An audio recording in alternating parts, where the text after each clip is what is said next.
if you put a line underneath it, it Mm. activates people. It kind of reintroduces them to their inner child.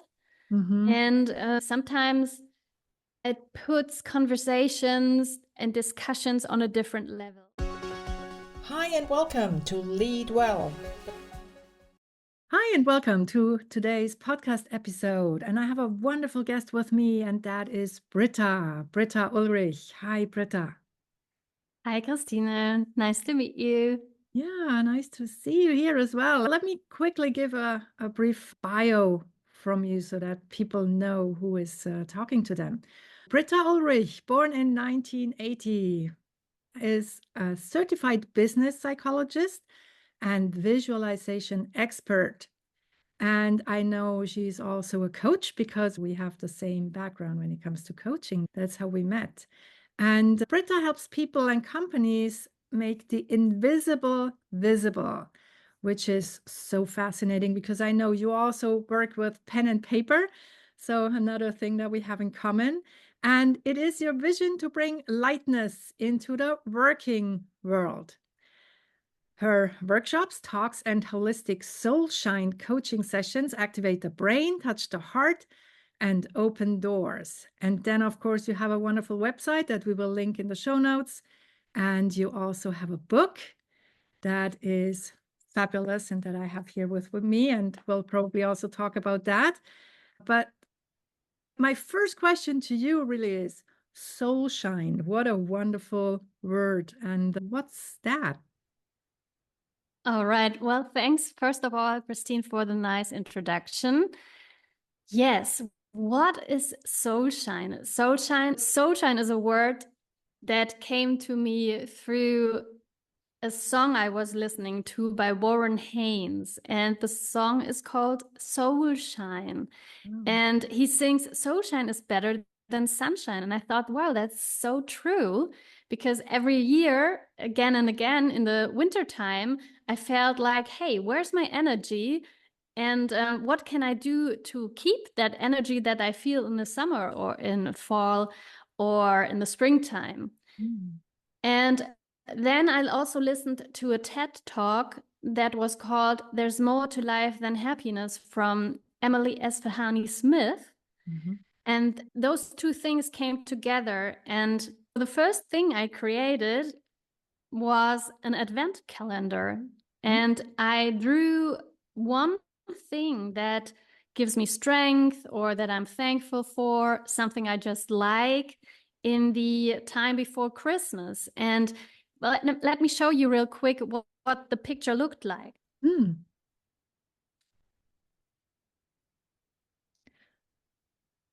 So this is the picture. Wow. And you see there's a little sketch of myself in the middle. There's a motto, "My soul shines." And around it, in this sun format, there are 24 pictures of what I've just said that give me strength or give me a feeling of sense. Mm-hmm. And so that was the first thing that came to me when I listened to the song Soulshine and I heard the TED talk. But the word stuck with me and I kept developing ideas around it. And that's in the end how the book came to life. Mm. So Soulshine is for me more than thankfulness, more than gratefulness, more than happiness. And I created a whole model around it. I'm not sure if this is the point where you want to see the model, but maybe I give the question back to you. Yeah, absolutely. I mean, now you made us curious. All right. So after this time around Christmas, I thought, well, why should you just practice to look on the bright side of life before Christmas time? Why shouldn't you try to practice that every day? And I started giving workshops and people told me, oh, well, but I can't draw. And I decided, okay, well, I can teach you. It's super easy. It's just a system. It's a technique. Mm. And the model that I created, I wanted something visual. It is a tree. Uh-huh. And let me start with the energy sources. So think about all the things that give you some kind of energy, either an activating kind of energy, something that you do differently for change, or something like sports, anything that rises the sense of living within you. And then on the other hand, you have all the things that calm you down. Everything that is like a routine, or maybe it is music that really calms you down, or meditation. And those two, we need both of them. We need the activating kind of energy, and we need the calming kind of energy. And then in the middle, you see the rainbow, and there it says, enjoy with all your human senses. So what I mean by this is sensing with your skin, then seeing with your eyes, smelling with your nose, hearing with your ears. What else? Maybe tasting with your mouth. Tasting with your mouth. Thank you so much. And to be aware of all of these maybe gifts, or to me, it is like a present to make use of my senses as a human being.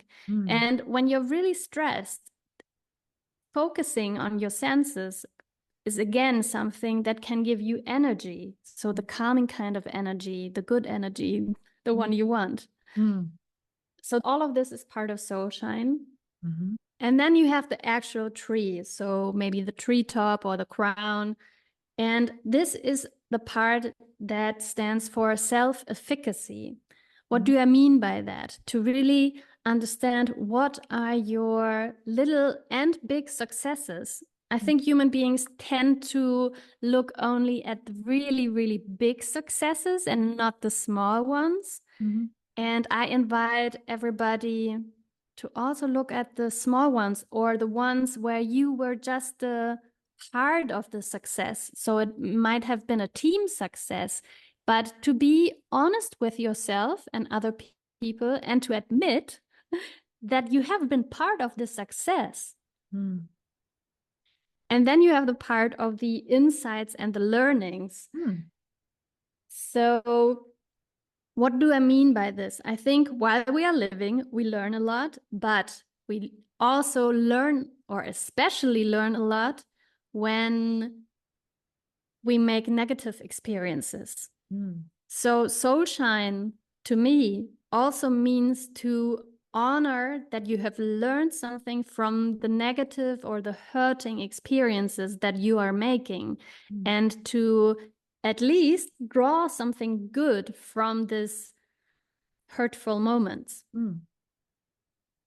And then I have an area where it is about giving and taking. I mean, I don't know how it is for you, Christine. Is it easy for you to give? It is. It is. Well, and how easy is it for you to take something? Oh, I have to admit it's easy for me. I've learned that in early years. So yes, I'm lucky. Well, that's good, because most of the people have quite a hard time to take something while feeling good about it. Yeah. And to allow yourself that you kind of deserve it. It's okay to take, to actually also to ask for help. Yeah. And there is an interesting point as well, because there is this reciprocation, so that whenever I get something, I feel the need to then also give back to the other person. Yeah. And what helps me is that it does not always have to be a swap between, for example, between you and me. Now, it might be that I give something to you and you give something to somebody else. And I think that makes it much easier to accept if someone's helping you. And what also helped me in the past is that when I ask for help, or I am accepting something, then the other person can be the strong one. So I'm giving other people the chance to feel strong and to be of use for me in this case. Yeah, true. And then there's the last area. These are the roots.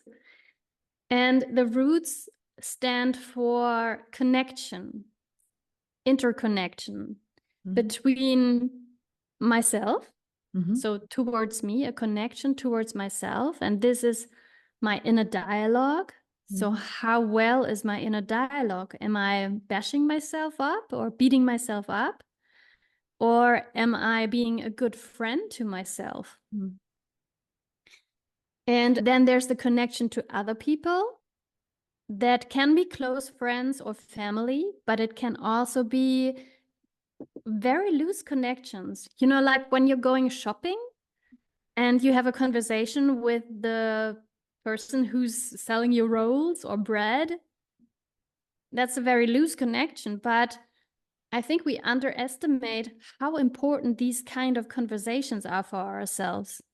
And I've actually read in a book that it's underestimated, but these very superficial connections are quite important for our feeling of happiness. And then there is the connection with nature, with animals, and with everything that there is that you believe in. Tell me about how about you and the connection with animals? Oh, yeah, there is a strong connection, as you know. I'm working with them and their people. And because at the end of the day, it's so funny you're asking that, because the more I look into the work I'm doing with the animals and then with leadership and then also with families, there is not that much of a difference. The way we behave and the way we treat others and the way we lead others is really, I mean, it's the same. If we have a good connection with our animals, there is a way of behaving towards them and with them that is very similar to the way we're treating our children to make sure that we have a good connection. And the exact same is true on how we treat our employees and our coworkers and our friends at the end of the day. So it's really interesting. Yeah, what's your take on that? I think that's very interesting, but also now that you're saying it, I can relate to that and I can understand it. And you know that for a long time, I didn't allow myself, for example, to speak in a nice way with animals. Let's say cats and dogs, because I had this voice in my head, well, it's a cat, it's a dog. Why do you talk to it like with a baby or something like that? And a few years ago, I decided that I just love animals and I love playing with them and I love talking with them. And I will just talk with them just how it comes to my mind. Yeah. And in the same way you would talk to people. And that's a very new development, really, also in animal behavior research. The more we research this area and the more we understand about animals, the more it becomes obvious that there is not a lot of difference between humans and animals. They have feelings, they have their own language. It's just that we don't understand them. We expect them to understand our language, but we are not really making a great effort to understand theirs. And there are even animals like elephants, they're giving their offspring names and they're calling every single individual by name. And so the more you look into it, the less there is a difference. And the more we understand that, yeah, it makes a lot of sense to treat them like equals. Yeah. And then I also think there's a language of the heart, so communicating on a heart energy kind of level. I am actually a person, I even speak with my flowers. Sure. And I didn't do that for a long time, also because I was so intimidated. I was like, oh, that's embarrassing. You can't do that. Why? But, you know, I just do it because it's fun. And I believe they flower better. Yeah. They flourish. Yes. And at the end, I mean, why not? Yeah. But it's interesting to say you were different, because that's also a question I had on my mind is, how did you get there? Because yeah, now we talked about SOULSHINE and how it all started and the great model that you have come up with. But you existed before that. And I think you were always, or you have been involved in drawing for a long time. So what did you do before that, and how did this all start? Yes.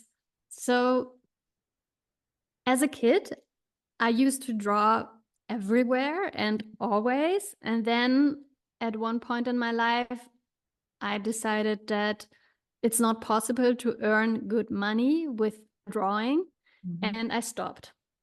So I did an internship as an industrial clerk, and then I studied business psychology, and I worked as a consultant in user experience.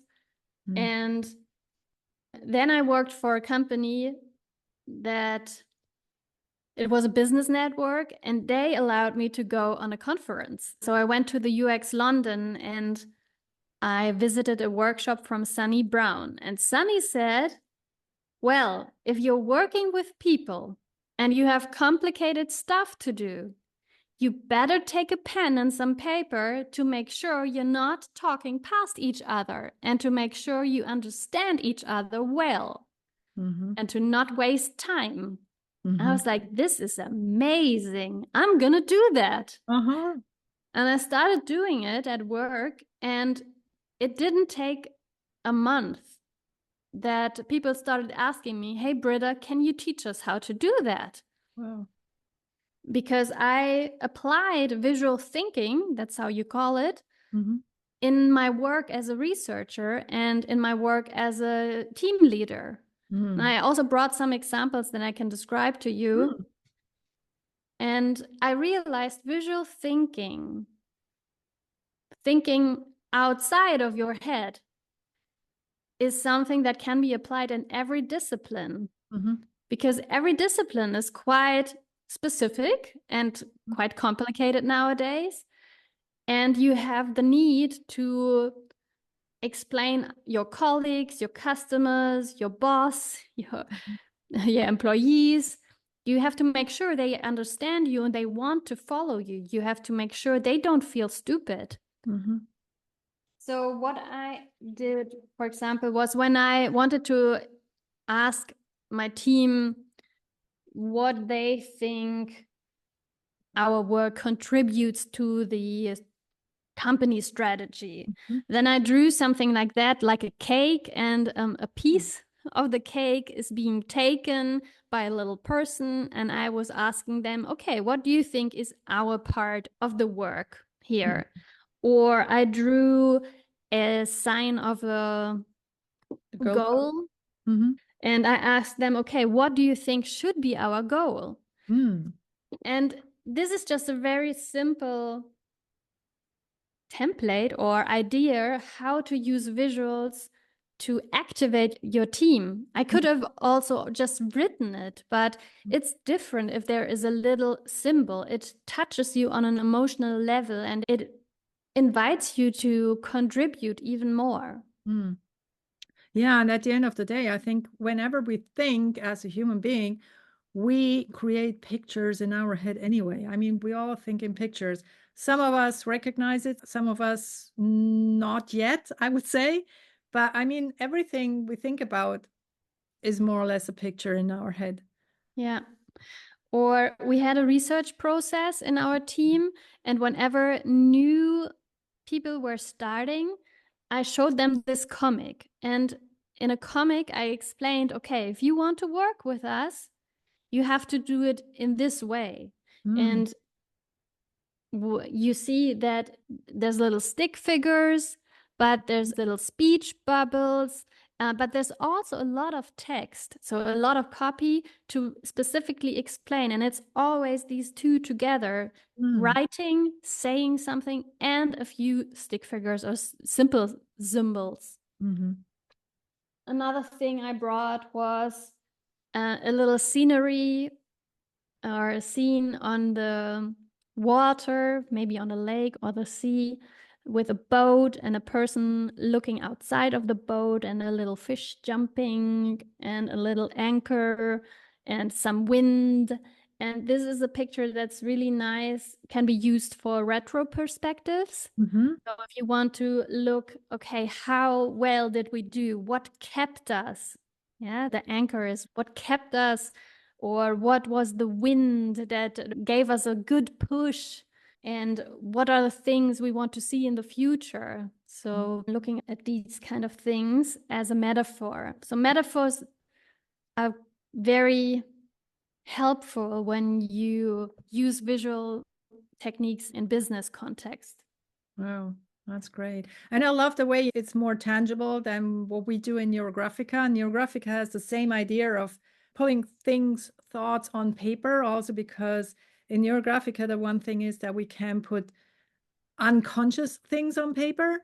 But I love the way you also use very concise shapes, very concise things that stand for, as you say, metaphorically, for a certain idea, for a certain thought. So that's really great. And this complementation of visuals and text, then, as you say, is a great addition. Yeah. They're great. Yeah. So I have tons of examples, but if you put a line underneath it, it activates people. It kind of reintroduces them to their inner child. And sometimes it puts conversations and discussions on a different level. And it adds some fun and some lightness to the working environment. And that's why I like it so much. Yeah. Wow, that's fantastic. Well, I could go on forever with you because you have so much to say and so much to share. That's so fantastic. And at the same time, I'm conscious of our time. So let's talk a bit about where people can find you. And also, I know that you have published a book. We talked about it. And of course, I have a copy here. And it's a German copy so far, but you have shared that it will be translated at some point. Can you say more about that? Yeah, it will be translated at some point during the next year, and then I will find a solution for worldwide shipping. Wonderful, wonderful. That's great. Can't wait. And I'm sure that people will ask for it. So what we'll do is as soon as you'll have it in the other languages, we'll jump back on the podcast to let everyone know. That's for sure. Wow. Thank you. And then I'm sure you're also active on LinkedIn because you're working a lot with businesses as well, as far as I understand. Exactly. So I offer workshops and talks, and also SOULSHINE coachings, which is like a business coaching, but with a holistic approach. Wow, that's great. And a lot of soul shine, a lot of brightness in your life. That's perfect. So I cannot thank you enough. It was so good to talk to you. And I got so many ideas, and I'm sure our listeners have as well. And I can only say thank you. And I hope you'll come back soon because that will mean that Soul Shine is available in English.